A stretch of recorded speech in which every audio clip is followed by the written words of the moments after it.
હાલો friend, કેમ છો બધા? મજામાં? ચાલો અમે નીકળી ગયા છે ફરવા માટે. એ જાતા જાતા બધા ભાઈઓ મિત્રો સાથે ફરવા માટે જઈએ છીએ.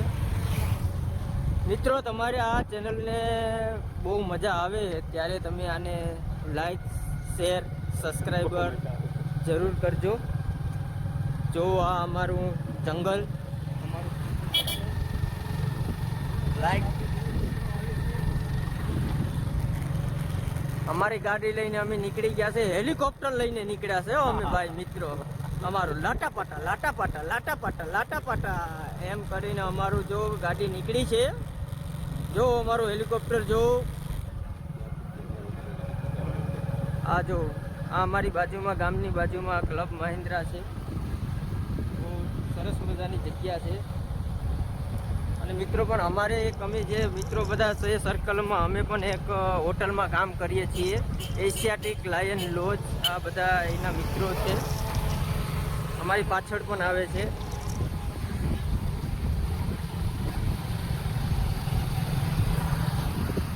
ક્લબ મહિન્દ્રાનો ગેટ.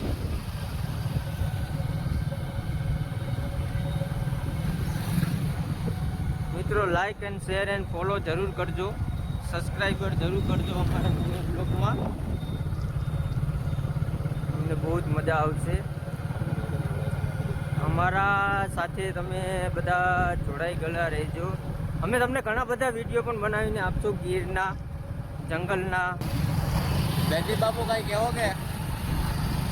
ચાલો મિત્રો, આપણે જઈએ છીએ કરડા ડુંગર, જ્યાં આપણે ઘણું બધું જોવાલાયક છે અને લોકોને આઈડિયો આવે કે ત્યાં જંગલની અંદર શું શું જોવા મળે છે.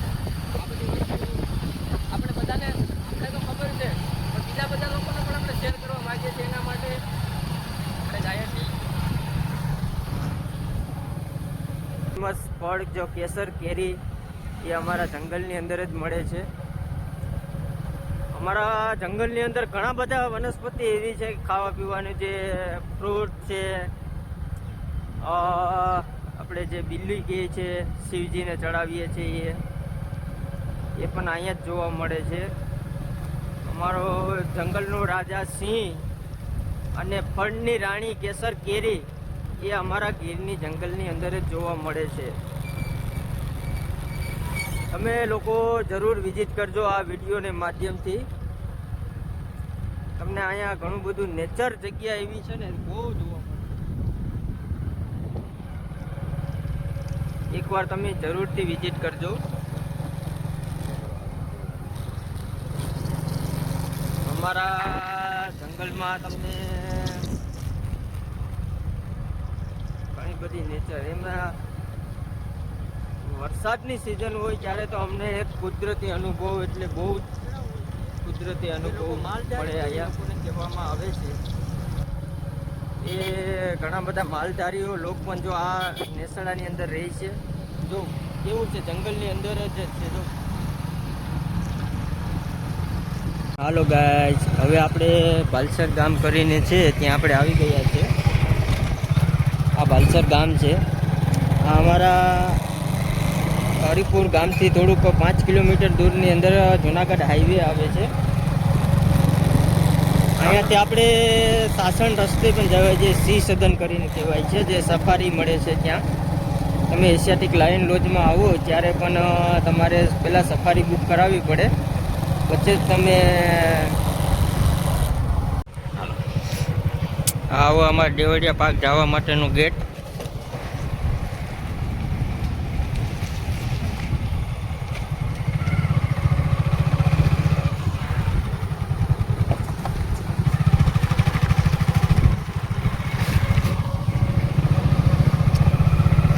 મિત્રો, આ છે અમારા દેવળિયા પાર્ક માટેનો ગેટ હતો.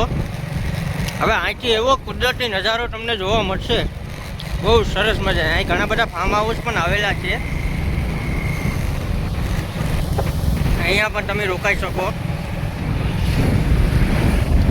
તો અહીંયા જંગલ એવું છે ને, એટલે સ્પીડ બ્રેકર રાખવા પડે. નકર ઘણા બધા લોકો એવા છે ને, સ્પીડમાં ગાડી હાંકતા હોય ને, ત્યારે શું છે કે કોઈ પણ જાનવર અથવા કોઈ અમારા અહીંયા ડિયર છે, જેકલ છે, અરે એવા બધા ઘણા બધા આવતા હોય છે. મિત્રો સબસ્ક્રાઈબર જરૂર કરજો અમારા નયા બ્લોગમાં, અને લાઈક શેર અને કમેન્ટ તો જરૂર કરજો મિત્રો. તમારે કમેન્ટની અમારે ખાસ જરૂર છે, કેમ કે અમે એક નવો વિડીયો બ્લોગ બનાવવાનું ચાલુ કર્યું છે, એટલે તમારા લોકોનો સપોર્ટ અમારે માટે બહુ જ જરૂરી છે મિત્રો. અમને સબસ્ક્રાઈબર કરજો. જો તમને અમારું જંગલ જો તમને બતાવું, અમારા ગીરનું જંગલ,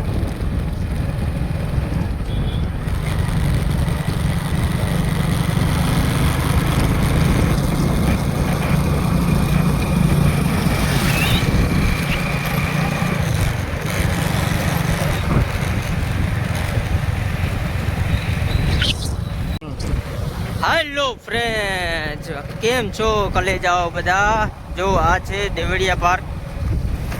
અહીંયા સિંહ જોવા માટે બધા ઘણા લોકો આવે છે. અરે આ તો બધું થાર ગાડી નીકળી ગઈ અમારી બાજુમાંથી. આ જો દેવળિયા પાર્ક, આ દેવળિયા પાર્કનો ગેટ છે. અહીંથી નીકળો તમે એટલે સાંજે આ ગેટ બંધ થઈ જતું હોય છે. હેલો ગાઈસ, કેમ છો બધા? મજામાં? જો આપણે આજે આવી ગયા છે કંડલા ડુંગરે. હવે આ બોટ છે કંડલા ડુંગર જવા માટેનો. જો આ બાજુ રસ્તો છે જવાનો. તમારે અહીંથી થોડાક અડધો કિલો થોડુંક 15-20 મિનિટ આંકા હોય એટલે તમારે ગાડી રાખવાની પણ જગ્યા છે. ને પછી અહીંયા આપણે ગાડી રાખીને પછી અંદર જંગલમાં જવાનું છે મિત્રો. એક ખાસ ધ્યાન રાખવાનું, તમે કાંઈ પણ ફૂટફાટ લઈ જાઓ કે પાણીની બોટલ લઈ જાઓ કે પ્લાસ્ટિકની વસ્તુ કાંઈ પણ લઈ જાઓ ને એટલે ગમે ત્યાં કચરો નાખવાનો નહીં, કેમ કે જંગલ આપણું સ્વચ્છતા છે. એટલે જંગલને સ્વસ્થ રાખવા માટે આપણે ઘણું બધું પ્લાસ્ટિકને લોકો નાખતા હોય છે, કેમ કે અહીંયા ઘણા ઢોર બકરા ઘણા બધા નીકળતા હોય છે. એ લોકોને હે ને એટલે પ્લાસ્ટિક મોંમાં મોઢામાં આવે તો ઘણું બધું પ્રોબ્લેમ થાય. એટલે આપણે કોઈ પણ જગ્યાએ તમે આવો કંડલા ડુંગરે એટલે જંગલની અંદર મહેરબાની કરીને પ્લાસ્ટિક કોઈ નાખતા નહીં. ચાલો આપણે હવે જઈએ છીએ કંડલા ડુંગરે ફરવા માટે. ચાલીને જવાનું છે. આપણે પહોંચી ગયા છે જે એક જંગલની અંદર વચ્ચોવચ્ચ જે જગ્યા છે એની અંદર આપણે જોઈએ છીએ તો જે મોટા વડલા છે એની નીચે બેસવા લાયક છાંયો, જે આપણે જતા હોય તો ત્યાં પોળો ખાવા માટે છાંયો છે. અને બીજી એક એ વસ્તુ છે કે આપણે જો અહીં જોઈ શકીએ છીએ કે અહીંયા જે ડંકી છે, જે અહીંયા આપણે લોકો આવતા હોય પાણી પીવા માટે, અને જંગલી જે અહીંયા પ્રાણી છે, પક્ષી છે, એ બધી એના માટે જે પાણી અને જે આપણે આવતા હોય છે અહીંયા ડંકી સીધી અને એમ બધામાં પાણી ભરવાનું હોય છે. અને પાણી ભર્યા બાદ આપણે એ લોકોને પાણી પીવા માટે પણ એક એવું વસ્તુ થઈ શકે, જે સુવિધા આપેલી છે એટલા માટે, કારણ કે જે સુવિધા છે તો એનો ઉપયોગ પણ આપણે કરી શકીએ. તો હવે ફાઇનલી આપણે આ જગ્યાએ એક અનોખી અને અવલૌકિક જગ્યા છે, તો અહીંનો આપણે નિહાળી શકીએ. કે જ્યારે પણ આપણે આ શેર કરતા હોઈએ છીએ તો લોકોને જાણવા મળે કે કંડલા ડુંગર જઈએ ત્યારે રસ્તામાં પીવાનું પાણી અને એ બધી જ વસ્તુની સુવિધા પણ ત્યાં ઉપલબ્ધ છે. અને હવે આપણે ફાઇનલ અહીંથી આગળ કંડલા ડુંગર જવા માટે નીકળી જાય છે. Thank you. હેલો મિત્રો, તો હવે આપણે જે નીચેથી જે જંગલવાળો વિસ્તાર હતો આખો ત્યાંથી થોડાક ઉપર આવી ગયા છે. અને અહીંના આવ્યા પછી જે થોડુંક ઉપર ચડી ગયા પછી જે અહીંયા એક થોડુંક તમે પોરો ખાઈ શકો, શાંતિ લઈ શકો, બેસી શકો એવી જગ્યા આવી ગઈ છે. અને બીજી વસ્તુ એ છે કે અહીંથી જે નજારા જોવા મળે છે મિત્રો, એવો લગભગ ક્યાંય બીજી જગ્યાએ તો જોવા મળતો નથી. અને અહીંનો જે ટેકરા ડુંગર અને આ બધી જ વસ્તુ જે જંગલી છે, જે જંગલની અંદર જે ઝાડવા વૃક્ષ બધું, અને અત્યારનો માહોલ તો એવો છે કે અત્યારે જે ચોમાસા હજી તો જાય છે એવું છે. એના કારણે બધા લીલા એકદમ વૃક્ષો અને પહાડી ઇલાકો છે, બહુ મસ્ત છે. એક વખત જગ્યા જો જ્યારે પણ તમારે જુનાગઢ બાજુ આવવાનું થાય ત્યારે આ જગ્યાએ એકવાર અવશ્ય આવો. આ જગ્યાને એક વખત અવશ્ય મુલાકાત કરો. જાણવા જોવા અને નિહાળવા તમને પણ મળે અમારી જેમ. અમે પણ આવ્યા છે એ જોવા માટે કે ભાઈ બધા લોકો કહે છે કે અહીંયા એક ગીર જંગલ છે અને એની અંદર એક એવી જગ્યા છે કે જ્યાં લોકો બધા બહારથી આવે છે. તો ત્યાં કઈ રીતનું છે, શું છે, કેવી રીતે છે, ત્યાં શું છે, એનો આખો ઇતિહાસ છે. તો એના માટે આપણે એ જ જગ્યાએ આપણે જવા માગીએ છીએ. તો આપણે પણ જઈએ અને આપણે આ વિડીયોને શેર કરી અને બીજા પણ જે બહારના જે લોકો ગયા નથી એને પણ એક શેર થઈને ખબર પડે કે આ જગ્યા એ એક વખત જયા જેવું છે, કારણ કે એ જંગલની વચ્ચોવચ્ચ છે એકદમ. અને અહીંયા જ્યારે આવીએ ત્યારે અહીંનો માહોલ પણ એકદમ બહુ મસ્ત હોય છે. જ્યારે તમને થાકોડો પણ નથી લાગતો, કારણ કે વચ્ચે વચ્ચે એવી જગ્યા જે આવે કે જ્યાં ડુંગર છે, તો ત્યાં તમે થોડી વાર બેસો તો તમને પવન પણ મળે છે, હવા ઉદાસવાળી જગ્યા પણ એવી બહુ મસ્ત હોય છે. અને અહીંની ગ્રીનરી અને અહીંનું જે લોકેશન ને અહીંની જે જગ્યા એ બહુ મસ્ત છે મિત્રો. તો આ બાજુ આવો ત્યારે એક વખત અવશ્ય મુલાકાત લ્યો. તો હાલો મિત્રો, આપણે હવે જે બીજી એક જગ્યા આવેલી છે, જે આગળ જતાં થોડા આપણે આવ્યા છે આગળ, જે આગળ આવતા જ એક બીજી એક જગ્યા આવી છે. અને એક બીજો ડુંગર, જે ડુંગર નીચે હતો એના પછી થોડુંક આગળ હાલતા આ ડુંગર પણ પાછો એક બીજો એક આવી ગયો છે. અને એ એના કરતાં પણ ઊંચાણવાળો ભાગ છે. તો અહીંથી પણ વ્યૂ, અહીંનો વ્યૂ પણ બહુ એટલો મસ્ત છે કે તમે જોઈ શકો છો આ બધી જ જગ્યાએ કે અહીંથી વ્યૂ જે છે એ કેટલો સરસ અને કેટલો મસ્ત આવે છે. અને અહીંથી કેટલું બધું જંગલ જે છે, જે આખી ગ્રીનરી છે જંગલની, એ બધું કેટલો આખું એનું લોકેશન કેટલું મસ્ત આવે છે. અને આપણે જે મિત્રો હતા જે નીચે, એ તે જગ્યા છે પેલી ઉપર, આપણે નીચેથી ત્યાં ઉપર ચડી અને આપણે અહીં સુધી પહોંચ્યા છે. તો ફાઇનલી આપણે 11 વાગે ત્યાંથી સ્ટાર્ટિંગ કર્યું હતું. તો હવે આપણે અત્યારે ફાઇનલી આપણે અહીંયા પહોંચતા આપણે ઘડિયાળમાં જોયા હતા 11:31 જેવું થઈ ગયું છે. તો હવે આપણે આગળ ધીમે ધીમે થોડુંક આગળ વધીને જઈશું. તો જેમ બને એટલું વહેલાસર આપણે ત્યાં પહોંચવાની ટ્રાય કરીશું. તો આપણે હવે અહીંથી પણ આગળ આપણે નીકળીએ છીએ. તો બને એટલે આપણે થોડા વહેલે પહોંચી જઈએ, કારણ કે ચોમાસું જાતું અત્યારે વરસાદ તો ઉડી ગયો એવું લાગે છે. અને તડકો જેમ જે સૂર્ય જેમ ગરમ થાય છે, તપે છે, જેમ બપોર થાય છે, 11:30 ઘડિયાળમાં થઈ ગયા છે. તો હવે આપણે ધીમે ધીમે આગળ જઈશું. તો હાલો મિત્રો, આપણે હવે ફાઇનલી જે જગ્યા પર પહોંચી ગયા છે, જે અહીંથી જે સ્ટાર્ટિંગ છે, જે મેન થવાનું, ત્યાં અત્યારે આ જગ્યા પર તમે જોઈ શકો છો જે પહેલી ફર્સ્ટ જે ખાંભી અહીંયા આવી ચૂકી છે, જે અહીંથી આપણું સ્ટાર્ટિંગ અને શરૂઆત છે. તો આપણે અહીંથી હવે આગળ ધીમે ધીમે કરતાં નીકળીએ છીએ જે ડુંગર ઉપર પહોંચવા માટે. તો આપણે હવે ફાઇનલ આવી જાઓ મિત્રો, એ આગળ જતાં અહીંયા ઉપર ચડીને નીકળી જવાનું. તો ચાલો મિત્રો, આપણે હવે ધીરે ધીરે ચડતા જે ઉપર પહોંચી ગયા છે, જે પેલી બધી ખાંભીઓ છે. તો હવે આપણે અહીંયા જે મેન જગ્યાએ જ્યાં આપણે જવા માંગતા હતા, જેના માટે આપણે આવ્યા છીએ, એ જગ્યા આવી ગઈ છે.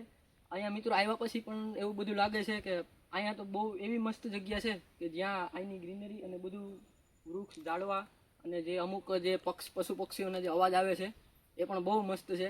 અહીંયા આવી અને આપણે જોઈ શકીએ છીએ. તો હવે આપણે જે જગ્યા ઉપર આવી ગયા છે, તો એ જગ્યાએ પહેલાં શરૂઆતમાં સ્ટાર્ટિંગમાં આવતા જ જે પહેલી ખાંભી જે આવી ગઈ છે મિત્રો, તો અહીંયા આપણે દર્શન કરી અને પછી જે આગળ વધતા આપણે જે જોવા મળે છે જે આ જગ્યા, તો આ જગ્યા ઉપર એક અલગ જ પેલું છે કે જે વાત હતી એ વખતની, કે જે કંડલા ડુંગર આપણે જે જોવા માંગતા હતા, તો એ ફાઇનલી આપણે અહીંયા કંડલા ડુંગર આવી ગયા છે. અને અહીંયા આવતા જ આપણે જોવા મળ્યું કે નાગબાઈ માતાજીનું મંદિર પણ અહીંયા છે, જ્યાં લોકો દર્શન કરવા માટે આવે છે. અને સાથે જે પાળિયા છે મિત્રો, તમે જોઈ શકો છો, તો પાળિયા છે, તો ઘણા બધા પાળિયા અહીંયા આપણે જોવા મળે છે. તો અહીંયા આપણે જોતા આપણે દર્શન કરીએ છીએ, અને દર્શન કરી અને પછી આપણે અહીંયા આપણે આવીએ ત્યારે માતાજીનું મંદિર પણ છે, જે નાગબાઈ માતાજીનું મંદિર છે, જે અહીંયા જ છે, જે બધા પાળિયા છે એની બાજુમાં વચ્ચોવચ્ચ. તો એમના પણ આપણે દર્શન કરશું. તો ફાઇનલી મિત્રો, આપણે જે કંડલા ડુંગર જે ફાઇનલી નીચે ઉતરી ગયા છે અને આપણે બધું જોયું છે. ત્યાં જઈને ત્યાં એવું બધું લોકેશન સારું હતું, એટલું બધું મસ્ત હતું. ને ત્યાં આપણે જુનાગઢ જ્યારે આવીએ ત્યારે ગીરના જંગલની અંદર જ્યારે આપણે ફરવા માટે નીકળીએ છીએ ત્યારે અહીંયા આવવું બહુ જરૂરી છે, એ જગ્યા છે. અને બહુ મસ્ત જગ્યા છે. એમ કહેવાય કે જ્યારે અહીંયા આવીએ ત્યારે આપણે અહીંયા આવવાનું ઉપાય નહીં, કારણ કે ત્યાંનો પણ એક ઇતિહાસ છે. તો ત્યાં એ ઇતિહાસને જોવા માટે, અને જે ઇતિહાસ આપણે સાંભળતા હોઈએ છીએ યુટ્યુબની અંદર, તો એના માટે આપણે ત્યાં જે સાંભળીએ છીએ પરંતુ આપણે ત્યાં જોવા માટે પણ એક આવવું જરૂરી છે. તો આપણે ત્યાં જે જોયું છે ત્યાં જઈને એવું બધું મસ્ત હતું અને એ જોયા બાદ હવે આપણે ફાઇનલી નીચે ઉતરી ગયા છીએ અને હવે આપણે આ જગ્યાએ પાછા રિટર્ન જ્યાંથી આપણે ગયા હતા ત્યાં પાછા પહોંચી ગયા છીએ. હવે આપણે આગળ વધીએ અને હવે આ આપણી લિંકને શેર કરજો, સબસ્ક્રાઈબ કરજો અને લાઈક કરજો મિત્રો. તો એટલો તમારો સપોર્ટ કરજો. આભાર.